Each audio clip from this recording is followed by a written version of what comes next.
हमारे चैनल में आपका बहुत बहुत स्वागत है। सभी को मेरा नमस्कार। आज हम सुनेंगे मार्गशीर्ष महालक्ष्मी व्रत कथा। तो आइए वीडियो शुरू करते हैं। भारतवर्ष के सौराष्ट्र देश में द्वापर युग की यह कहानी है। सौराष्ट्र में उस समय भद्रश्रवा नामक एक राजा राज करते थे। वे बड़े पराक्रमी थे। 4 वेद, 6 शास्त्र, 18 पुराणों का उन्हें ज्ञान था। उनकी रानी का नाम सूरज चंद्रिका था। रानी दिखने में सुंदर और सुलक्षणा थी तथा पतिव्रता थी। उन दोनों को 7 पुत्र तथा उसके बाद एक कन्या का वरदान मिला था। कन्या का नाम श्यामबाला था। एक बार महालक्ष्मी जी के मन में आया कि जाकर उस राजा के राजप्रसाद में रहे। इससे राजा को दुगनी धन दौलत की प्राप्ति होगी और वह इस धन दौलत से अपनी प्रजा को और सुख दे पाएगा।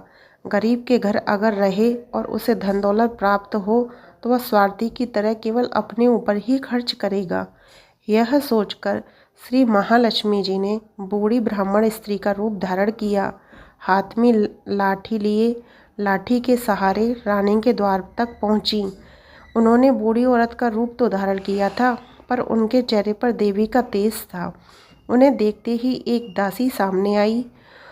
उसने उनका नाम, धाम, काम, कर्म, धर्म पूछ डाला। वृद्ध ब्राह्मण का रूप धारित माता लक्ष्मी ने कहा, बालिके, मेरा नाम कमला है और मेरे पति का नाम भुवनेश है। हम द्वारका में रहते हैं। तुम्हारी रानी पिछले जन्म में एक वैश्य की पत्नी थी। वह वैश्य गरीब था। दरिद्रता के कारण हर रोज घर में झगड़े होते थे तथा उसका पति उसे रोज मारता था। इन बातों से तंग आकर वह घर छोड़कर चली गई थी तथा वन जंगल में खाली पेट भटकने लगी। उसकी इस दुर्दशा पर मुझे दया आई। तब मैंने उसे सुख संपत्ति देने वाला श्री महालक्ष्मी की व्रत कथा सुनाई। मेरे कहने पर उसने श्री महालक्ष्मी का व्रत किया। श्री महालक्ष्मी प्रसन्न हुई और उसकी गरीबी दूर हो गई। उसका घर संसार दौलत संपत्ति से भर गया। बाद में पति पत्नी दोनों परमलोक को सिधारे। लक्ष्मी व्रत करने के कारण वे लक्ष्मी लोक में रहे। उन्होंने जितने साल महालक्ष्मी का व्रत किया उतने हजारों साल उन्हें सुख भोग मिला। इस जन्म में उसका जन्म राजघराने में हुआ है, परंतु वह श्री महालक्ष्मी का व्रत करना भूल गई है। उसे यह याद दिलाने में यहाँ पर आई हूँ। बुढ़िया की बातें सुनकर दासी ने उन्हें प्रणाम किया तथा श्री महालक्ष्मी का व्रत किस तरह किया जाए इस बारे में पूछा। बुढ़िया रूप धारण किए हुए श्री महालक्ष्मी माता ने दासी को पूजा की विधि तथा महिमा बताई। इसके बाद वह दासी माता को प्रणाम कर रानी को बताने अंदर चली गई। राज वैभव में रहते हुए रानी को अपने ऐश्वर्य का बहुत घमंड हुआ था।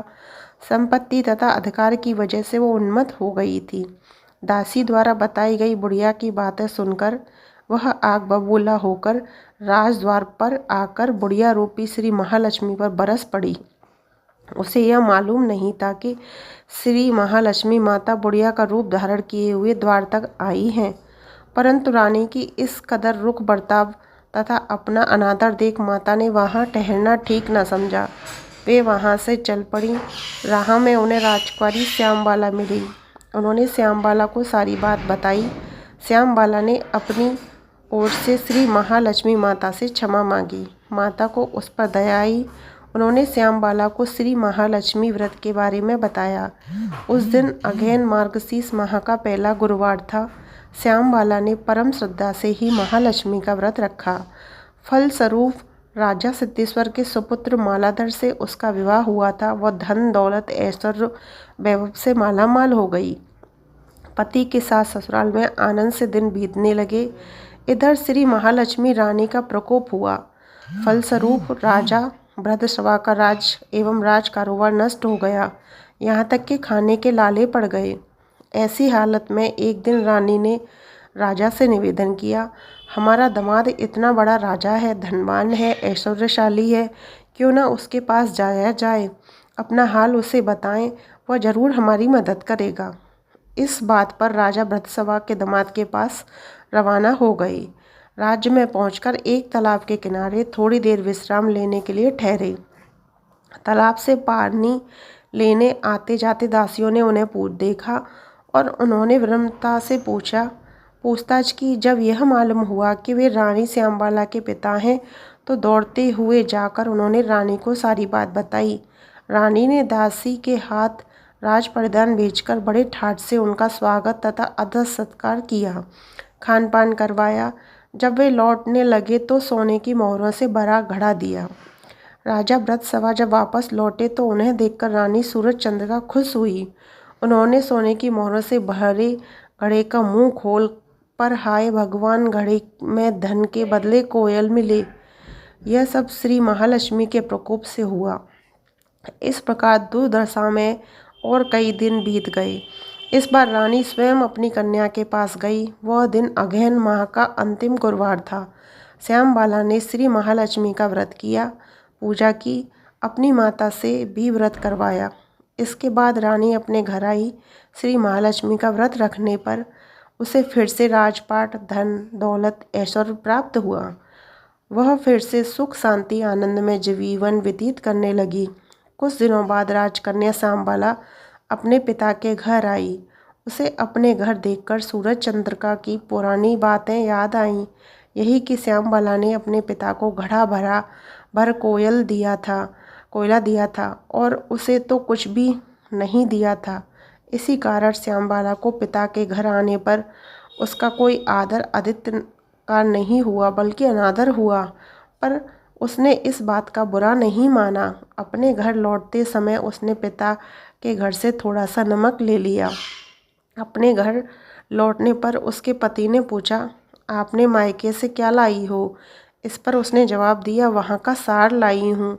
पति ने पूछा, इसका मतलब क्या हुआ? श्यामबाला ने कहा, थोड़ा धीरज रखो, सब मालूम हो जाएगा। उस दिन श्यामबाला ने सारा भोजन नमक डाले बिना बनाया और परोसा। पति ने खाना चखा। सारा खाना नमक बिना था इसलिए स्वाद न आया। फिर श्यामबाला ने थाली में नमक डाला। इससे सारा भोजन स्वादिष्ट लगने लगा। तब श्यामबाला ने पति से कहा, यही है जो मैं मायके से लाई हूँ सार। पति को उसकी बात सही लगी। फिर वह दोनों हंसी मजाक करते हुए भोजन करने लगे।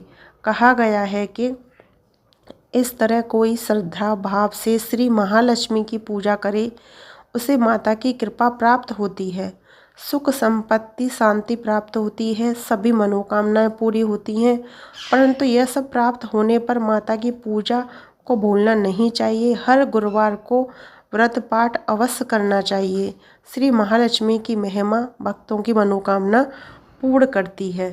तो यह थी हमारी मार्गशीर्ष माह की महालक्ष्मी व्रत कथा। वीडियो पसंद आई हो तो चैनल को सब्सक्राइब करें, वीडियो को लाइक शेयर अवश्य करें। इस तरीके की वीडियो आपको हमारे चैनल पर हमेशा मिलती रहेंगी। राधे राधे।